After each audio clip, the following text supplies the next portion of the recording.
Hey, what's going on everybody? Welcome back to Designsmith. Recently I saw this poster on Pinterest and just thought it was an overall cool design, and I thought that I could show you a couple of techniques that are used in this poster. We'll zoom in just a little bit and I'll show you exactly what they're doing. So they've taken this 2 and just overlapped it with this 0 right here, and then we'll just unite that together using our Pathfinder. And then they're also using area type to fit within this circle right here, and the text is contouring to the edges. So I'll show you exactly how to do that. All right, so let's zoom out and I'm gonna go ahead and type out 20 right here with our Helvetica type.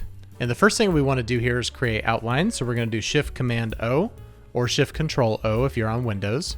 And that's gonna convert the type to an object. So it's no longer editable text. It is now an object or an element that's gonna be on this poster. And I'm gonna ungroup by doing Shift Command G or Shift Control G on Windows. I'm gonna move this 0 over here just for a second. And let's go ahead and place this 2 somewhere up here. And we want to make sure that that 0 is matching the same height as this 2. So that looks good right there. And I'll just do kind of a similar layout here. It doesn't have to be exactly the same. I want to enlarge these, so I'm going to select both at the same time and then enlarge them. This is looking pretty good, but I think we need to bring it down just a little bit more. And before we unite these, I'm going to go ahead and create a copy of this over here, and I'll show you why in just a minute. So now we're going to select both of these and go over to our Pathfinder and click on Unite. That's going to unite these together as one shape, and we no longer can separate the 2. All right, let's come over to this 0, and I'm going to grab my rectangle tool and draw over that empty space. And now select both of these and click on Divide. And now we can click on the rectangle itself and just delete it.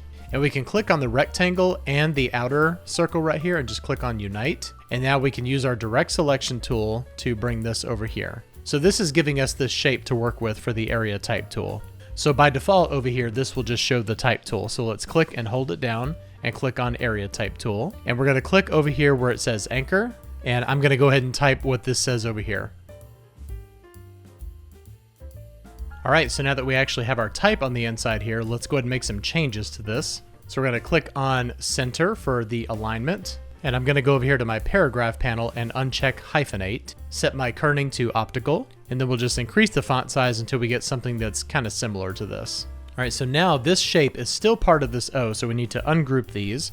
So let's do Shift Command and G or Shift Control G on a Windows. And now let's grab this area type and click on this 0, and then we're gonna click on the 0 again, and then we're gonna click on center. And then hold down Option and Shift, and we're gonna just kind of go in right here. This will adjust our spacing for this area. And now we can just keep on adjusting the size, and there you go. And now we can grab both of these and then just lay this on top of this 0 right here until we get it centered. And then you can just delete that extra 0 that's right there. And let's go ahead and finish the rest of the poster. So we'll grab this TH right here and just color drop on this red. Want to make sure that there's no weird crevices going on there. And we'll bring this down to maybe like a regular weight for this. I'm not too concerned with matching the sizing and the placement precisely. And let's go down here and type Helvetica, and we'll actually hyphenate that, even if it is an artificial hyphenation. And let's tighten up our leading right here. All right, not too bad for just eyeballing it. I'll make a couple of changes here. We'll make this maybe a little bit larger.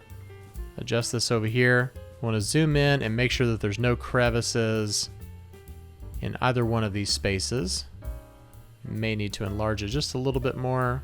There we go. All right, very cool. So here is our recreated inverted colors Helvetica poster. This 20th century typeface design is really cool, and I hope I taught you something new in using the Pathfinder panel in Illustrator today. If you like this video, please hit the like button. It really does help me with the YouTube algorithm, and thank you so much for subscribing to the channel. I'll see you next time. Bye-bye.